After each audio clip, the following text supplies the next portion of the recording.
atau yang seperti gambar di tengah, ini bengkaknya sudah lumayan parah ya, dan biasanya terlihat dari luar, pipinya jadi lebih tembem gitu ya.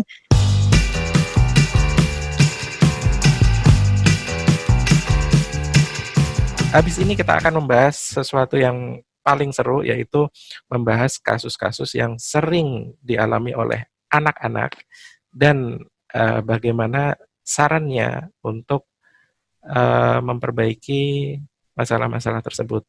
Nah, langsung dari ahlinya, Dokter Gigi Yani, spesialis kedokteran gigi anak. Nah, ini mau dibahas dari masalah apa dulu nih? Mungkin gigi berlubangkah atau seperti apa? Silahkan Yani.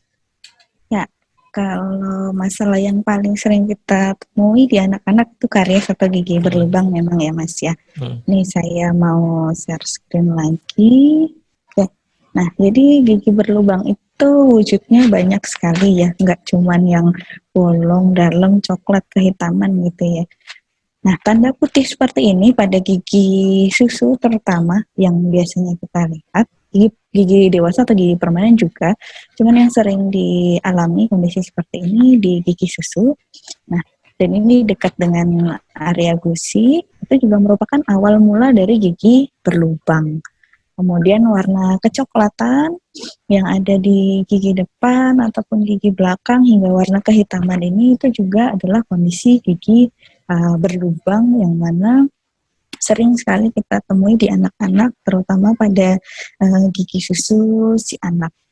Nah, kemudian kalau untuk gigi berlubang seperti ini, saya juga kadang sering ditanyain teman-teman ya Mas ya, di foto gitu, mungkin karena lokasinya yang agak jauh, ini giginya lubang, nih harus diapain kalau misalnya lubangnya seperti ini. Nah, kalau misalnya gigi yang putih-putih seperti ini, itu awal mula lubang, itu belum perlu ditambal. Jadi kondisinya seperti ini masih bisa kembali ke kondisi gigi normal, artinya reversible atau bisa balik gitu ya. Tidak melulu kondisi seperti ini akan menjadi lubang, tapi sangat berpotensi untuk berlubang. Nah, kalau untuk gigi yang masih lesi awal kalau bahasanya kita ya, atau lubang baru ya, jadi merupakan lubang-lubang mikro kecil-kecil, ini masih bisa kita harapkan berkurang si putih-putihnya tadi, spot-spot atau titik-titik putihnya tadi ini bisa berkurang, atau bahkan di beberapa kasus bisa hilang, tapi bisa juga kondisinya tetap seperti ini, tidak menjadi lubang. Nah, itu bisa diberikan bahan-bahan pencegahan ya yang mengandung fluoride, yaitu seperti odol tapi konsentrasinya lebih tinggi, dan itu perlu dilakukan di dokter gigi. Kalau mungkin dibahasakan di beberapa tempat atau teman-teman sejawat mungkin pernah dengar ya Mas ya tentang imunisasi gigi gitu ya. Nah, imunisasi gigi itu maksudnya adalah pengolesan bahan dengan kandungan fluor, konsentrasinya lebih tinggi ya tentunya dari konsentrasi fluoride yang ada di pasta gigi, dan itu fungsinya untuk menghilangkan si titik putih ini tadi ataupun mencegah supaya si lubangnya tidak jadi terbentuk. Nah, tapi kalau misalnya sudah terjadi lubang seperti gambar ini di warna coklat ataupun hitam, nah ini perlu penambalan.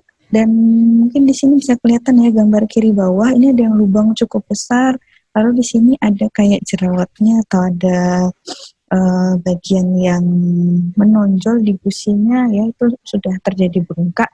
Nah, kondisi seperti itu perlu perawatan lebih lanjut. Ada yang namanya perawatan saluran akar atau perawatan saraf yang biasanya kita sampaikan ke orang tua, atau bisa juga dengan pencabutan. Seperti itu, Mas.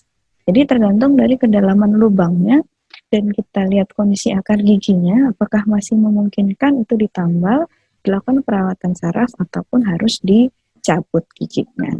Nah, kemudian kalau misalnya tadi gigi yang berlubang, itu tidak dilakukan perawatan segera, tidak langsung ditambal ya, karena kadang beberapa orang tua juga masih yang, oh ini nggak sakit kok, masih cuma lubang gitu, dan Dan seperti yang awal Mas Rifki sebutkan tadi ya, bahwa oh ini gigi susu nanti ganti kok gitu, jadi ya sudah gitu, nggak usah dirawat, nggak apa-apa. Nah seperti itu sebetulnya anggapan yang perlu kita luruskan ya, karena meskipun gigi susu ini nanti ganti, tapi efeknya kalau misalnya dibiarkan lubang tadi, nah itu bisa akan sangat mengganggu si anak ya.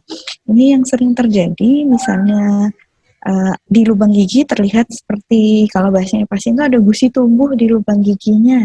Nah, ini biasanya perlu kita rawat saraf atau perawatan saluran akar namanya, atau yang seperti gambar di tengah, ini bengkaknya sudah lumayan parah ya, dan biasanya terlihat dari luar, pipinya jadi lebih tembem gitu ya, kayak habis untuk tawon disengat lebah gitu, atau dikirain mungkin gondongan gitu ya, enggak, padahal itu dari giginya. Nah, di kondisi seperti ini, kalau misalnya memang kondisi akarnya sudah, ini kita perlu ronsen biasanya ya Mas ya, kondisi akarnya sudah tidak uh, baik lagi atau tidak memungkinkan untuk dirawat lagi, biasanya ini dilakukan pencabutan, tentunya setelah si bengkaknya ini yang berisi nanah ini itu sudah diredakan terlebih dahulu. Nah, kemudian di gigi-gigi depan biasanya ada terlihat seperti jerawat ataupun kayak ada daging di bagian gusinya. Nah, ini juga beberapa kali saya ditanyakan orang tua ya terkait ini, dok ini sesuatu yang normal nggak ya, kok saya takut ya dok ya, karena ada beberapa yang menanyakan ini kok kayak ada keganasan seperti itu mas, karena ini ada jaringan yang tumbuh tapi tidak normal. Nah, dan sempat menanyakan ke temannya yang mungkin tenaga medis juga atau punya latar belakang medis dan bukan dari kedokteran gigi, tapi terus melihat ini, oh ini iya ini ada masa masa jaringan lunak gitu sebutannya waktu itu gitu, ada masa yang tumbuh di gusi, ini harus dioperasi. Nah seperti itu. Nah hal-hal kayak gini kadang membuat orang tua jadi khawatir ya, ini anak saya apakah ada tumornya, ada kista, atau ekstrimnya lagi ini kok ada kansernya gitu. Nah padahal ini sebetulnya hanya karena dari gigi yang berlubang dan tidak dirawat. Dan kalau misalnya kondisi seperti ini dijumpai, itu kita perlu melakukan pembersihan di gigi ini ya, melakukan pembersihan, dan kalau misalnya memang perlu dicabut itu akan dicabut.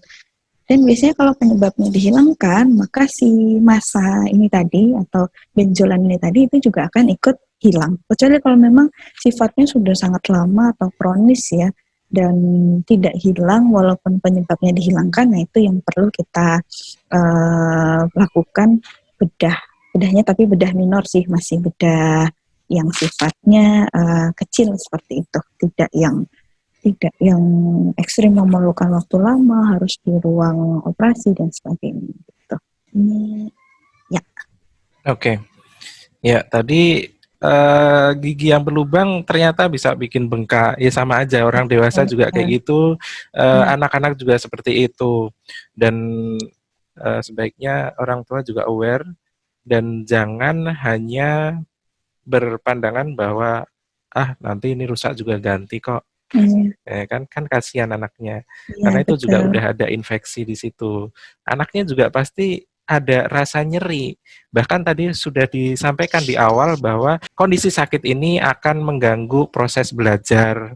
Kemudian bahkan ada yang sampai tidak berangkat sekolah karena sakit gigi. Kemudian belajarnya jadi nggak konsen. Nah, seperti ini kan juga nggak hanya proses belajar aja. Anak itu kan ada proses bermain juga. Pasti ada masa-masa bermain yang dia terganggu hanya karena sakit gigi seperti itu ya. Gigi berlubang kemudian sampai ke gusi bengkak seperti itu. Apakah itu perawatannya akan sama dengan orang dewasa atau seperti apa? Mungkin ada pilihan-pilihan perawatan misalkan dari gigi yang berlubang tadi, apakah itu nanti ada opsi-opsi perawatan yang akan bisa ditawarkan ke masyarakat terkait dengan jenis kasusnya kayak gitu. Silakan Yani.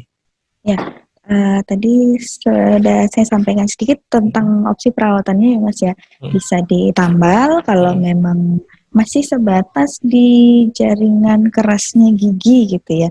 Mungkin kalau ibu-ibu di sini atau calon ibu-ibu mau browsing ya, itu ada yang namanya Emile sama dentin gitu. Tapi kalau misalnya sudah sampai ke sarafnya, sudah sampai bikin sakit tiba-tiba nggak bisa tidur, pagi bangun tidur tahu-tahu teriak nangis, nah itu sudah tidak memungkinkan lagi untuk langsung ditambal, itu harus dilakukan perawatan saraf atau perawatan saluran akar ya.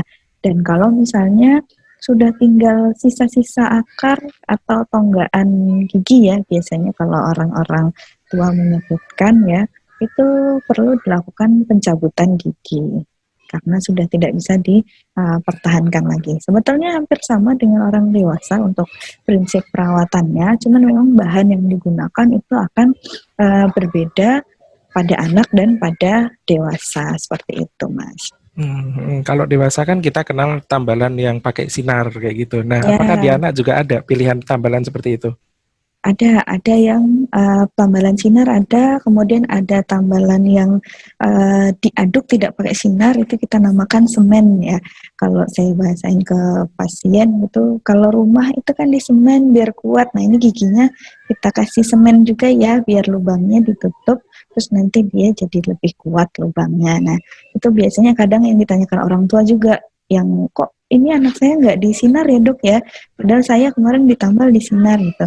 Karena di beberapa kondisi kita lebih memilih bahan yang saya sebut semen tadi karena mempunyai kandungan fluoride yang lebih tinggi, dan di beberapa anak yang kondisinya air ludahnya cukup banyak diproduksi selama perawatan gigi, itu memang tidak disarankan untuk melakukan tambalan dengan bahan sinar ya Mas ya. Karena uh, bahan yang di bahan tambal yang pakai sinar itu kalau kena air ludah memang akan mudah sekali lepas gitu. Jadi kalau anak sih, kalau saya pribadi itu lebih prefer untuk menggunakan semen. Kecuali memang untuk lubang-lubang yang sangat besar itu memang perlu bahan-bahan yang menggunakan sinar. Ada lagi bahan yang digunakan, cuman memang mungkin tidak familiar ya di masyarakat, itu namanya stainless steel crown. Itu bahan seperti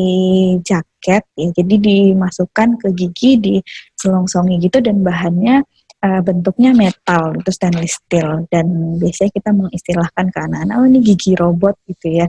Dan memang secara estetik itu kurang kurang oke gitu ya, karena warnanya abu-abu silver gitu ya, tapi secara kekuatan itu baik sekali, terutama untuk gigi belakang yang sudah dilakukan perawatan saraf gitu. Hmm. Itu bisa jadi salah satu opsi juga.